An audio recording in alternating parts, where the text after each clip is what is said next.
Lise Landman. Ek lees die 3 varkies. Dis 'n Engelse volkverhaal. Lank gelede was daar 3 varkies wat besluit het om hulle fortuin te gaan soek. Die eerste varkie bou vir homself 'n strooihuis, maar toe kom die nare wolf daaraan. Varkie, laat my in, skree die nare wolf. Nee, o nee, so dom is ek geen, skree die eerste varkie benoud. Dan raas ek en blaas ek en vee jou huis plat, skree die wolf. Hy maak toe ook so. Hy raas en hy blaas en hy vee die strooihuis plat. Die eerste varkie skree en hardloop, so vinnig as wat hy kan weg, voor die wolf haar kan vang. Die tweede varkie het intussen 'n houthuis gebou.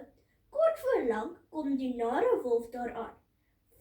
Varkie, laat my in, skree die nare wolf. Nee, o nee, so dom is ek geen, skree die tweede varkie benoud. Dan raas ek en blaas ek en vee jou huis plat, skree die wolf. Hy maak toe ook so. Die tweede varkie ontsnap net betyds. Die derde varkie het 'n baksteenhuis gebou en woon al te lekker daar.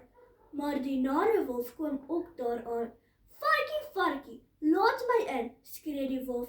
Nee, o nee, so dom is ek geen, skree die derde varkie. Dan raas ek en blaas ek en vee jou huis plat, skree die wolf.